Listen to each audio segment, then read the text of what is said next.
So yesterday we have done till page number 2. Today it's 3. So a surging crowd was always moving up and down this narrow road from morning till night. A variety of trades and occupations was represented all along its way.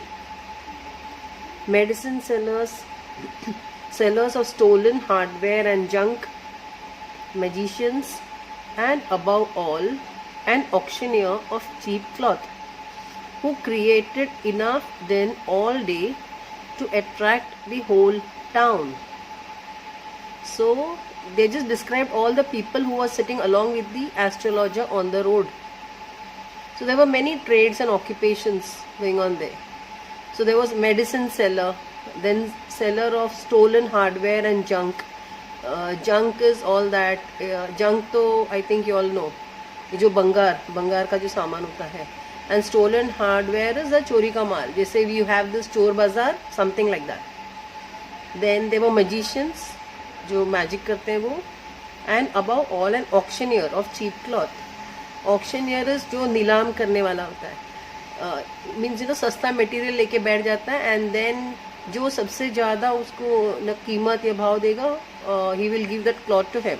For example कोई 50 अगर बोलता है तो और कोई उससे ज़्यादा 80, फिर कोई 100 रुपये में खरीदने को तैयार है, तो फिर वो ऑक्शनर क्या करेगा, वही जो सस्ता कपड़ा है वो 100 रुपये वाले को दे देगा. देन हु क्रिएटेड इनफ दिन. दिन इज नॉइज. पूरा दिन बहुत आवाज़ करता था वो, to attract the whole town. Then next to him in vociferousness means very loud and noisy, came a vendor of fried groundnut. Groundnut is मूंगफली. Vendor means जो बेचता है उनको vendors बोलते हैं. So जो मूंगफली जो फ्राइड मूंगफली होता है तो वो बेचने वाला है. बहुत ही आवाज़ कर रहा था वो. Who gave his ware a fancy name each day. Ware means वो जो भी उन लोग बेचते हैं उनको ware बोलते हैं. WARE. WEAR अलग होता है, वो पहनना होता है. Okay. So WARE. So okay, so he used to call, give it a fancy name each day, calling it Bombay ice cream one day, and on the next Delhi almond, and on the third Raja's delicacy, and so on and so forth. And people flocked to him. So जो मूंगफली था उसको एक दिन वो Bombay ice cream करके चिल्लाता था. ओके. नेक्स्ट डे फिर दिल्ली आमन इज बादाम. देन तीसरा दिन वो raja's delicacy is like some good स्वादिष्ट पकवान. मीन अलग अलग नाम से वो ग्राउंडनट्स बेचता था. Okay. And people flock to him. तो पीपल सब आ जाते थे खरीदने. A considerable portion of this crowd dallied before the astrologer too. अभी मूंगफली वाले के पास बैठा था एस्ट्रोलॉजर, तो वही सब लोग फिर इनके पास भी आ जाते थे. The astrologer transacted his business. Transaction, commerce students को पता है ट्रांसैक्शन क्या होता है. तो कोई भी बिजनेस का जो ट्रांसैक्शन करते हैं. Okay. So astrologer transacted his business by the light of a flare. Flare is आग, which crackled and smoked up above the groundnut heap nearby. जो groundnut जो मूंगफली का जो थप्पी लगाया था उसके ऊपर एक लाइट था. थोड़ा आग जल रही थी, जैसे मशाल टाइप कुछ लगा रखा होगा वहाँ पे, बस उतना ही लाइट था. Half the enchantment of the place was due to the fact that it did not have the benefit of municipal lighting. उस जगह में कोई म्यूनिसिपल लाइट्स नहीं थे, तो जो भी लाइट था वही था जो दुकान में लगाया है, या फिर कोई लैंटर्न लगा दिया है, या कोई मशाल जैसे जला के बाजू में रखा है. सो इसलिए वो प्लेस बहुत enchantment is very nice. You feel nice going to such a place. Now the place was lit up by shop lights. One or two had hissing gas lights. Some had naked flares stuck on poles. Some were lit up by old cycle lamps, and one or two, like the astrologer, managed without lights of their own. इन्होंने shop के lights के बारे में बता रहे हैं। Means एक दो जन ने क्या किया था, जो हिसिंग गैस लाइट्स होते हैं जहाँ से एक हिस आवाज आता है लगाने के बाद, जलाने के बाद, तो वो था। कोई तो बस नेकेड फ्लेयर है ना, जैसे मशाल होता है, बस एक कपड़ा बांध देते हैं एक लकड़ी पर और वो लगा दिया था पोल के ऊपर।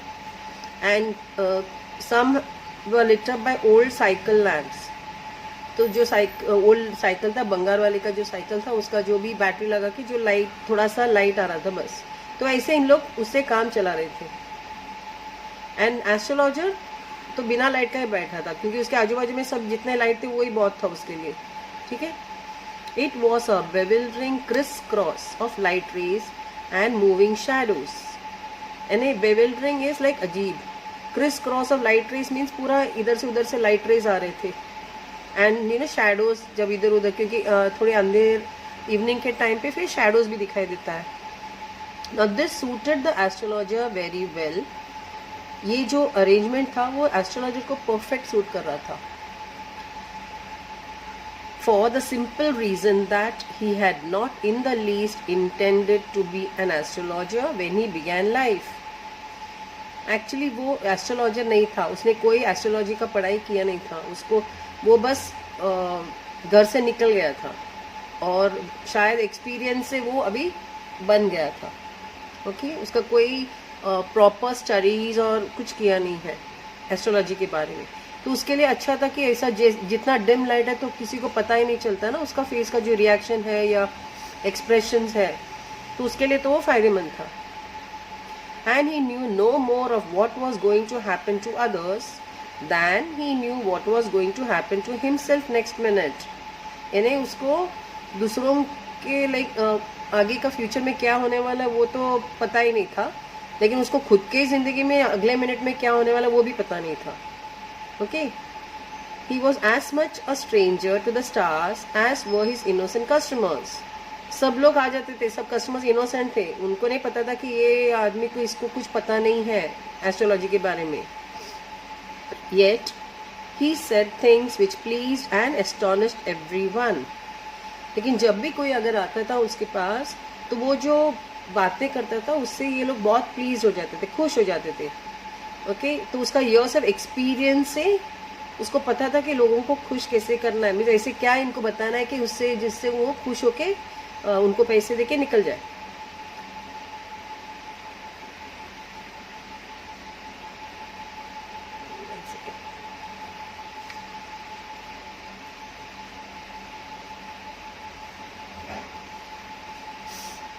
Okay. So this suited the astrologer very well for the simple reason that he had not in the least intended, थोड़ा भी ऐसे सोचा नहीं था, to be an astrologer when he began life. And he knew no more of what was going to happen to others than he knew what was going to happen to himself next minute. He was as much a stranger to the stars as were his innocent customers. Yet he said things which pleased and astonished everyone. That was more a matter of study, practice and shrewd guesswork. यानी इतने साल का उसका जो experience था, उसने अच्छे से स्टडी किया था लोगों को कि क्या क्या बोलना है अगर इनको खुश रखना है, या उन लोग जो बोल रहे हैं उसमें से उनके जो सेंटेंसेस को अपने वर्ड्स में डालना है। ओके, एंड श्रूड गेसवर्क, वो गेसवर्क करके काम चला रहा था। All the same it was as much an honest man's labour as any other and it deserve the wages he carried home at the end of the day. But वो जो भी करता था बहुत ईमानदारी से करता था, तो वो डिजर्व करता था, क्योंकि in the end what happens, अगर सामने वाला खुश हुआ तो दैट इज मोर इम्पोर्टेंट।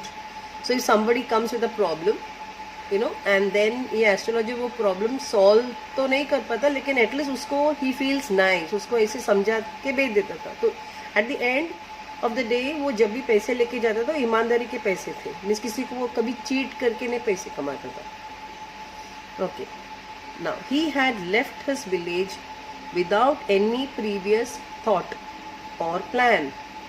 उसने जब अपनी विलेज छोड़ दिया तो कोई प्लान नहीं, कोई थॉट नहीं था उसके दिमाग में, बस उसने वो एक दिन निकल गया वहां से। If he had continued there, he would have carried on the work of his forefathers. Forefathers means परदादा, दादा परदादा जो ancestors होते हैं. तो अगर वो विलेज नहीं छोड़ता तो शायद वो वही करता जो उनके forefathers कर रहे थे. जैसे namely tilling the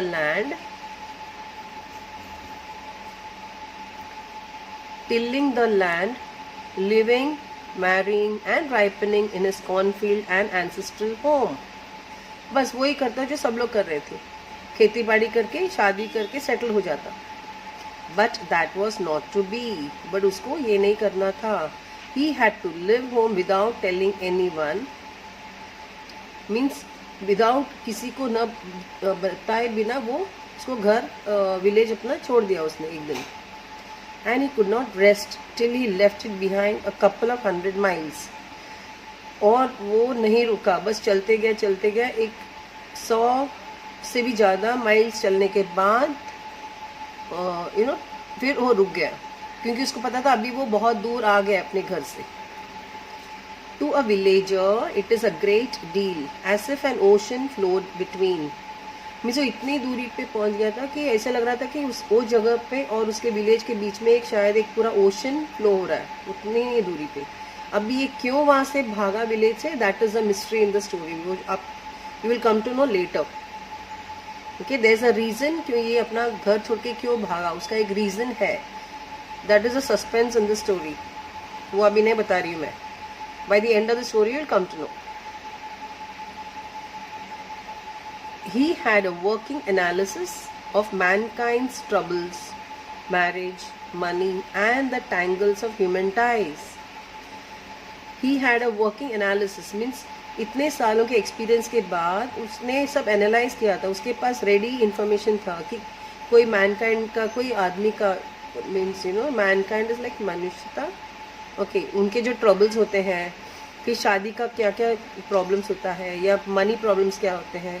टैंगल्स यानी जमेले, जो ह्यूमन टाइज, ह्यूमन रिलेशनशिप्स में जो जो मुश्किलें आती हैं, तो ये सब का उन्होंने एक स्टडी किया था. Long practice had sharpened his perception. इतने सालों के प्रैक्टिस से वो बहुत अभी स्मार्ट बन गया था. उसको एग्जैक्टली पता था कि अगर कोई प्रॉब्लम लेके आता है तो उसको सॉल्व कैसे करना है या उस व्यक्ति को खुश कैसे रखना है. Within 5 minutes he understood what was wrong. बस 5 मिनट अगर कोई उसके साथ बैठ जाता तो इनको पता चलता कि उस आदमी का प्रॉब्लम क्या है. He charged 3 pies. I think we will first stop here today now. Okay, we'll continue this in the next video. Okay, so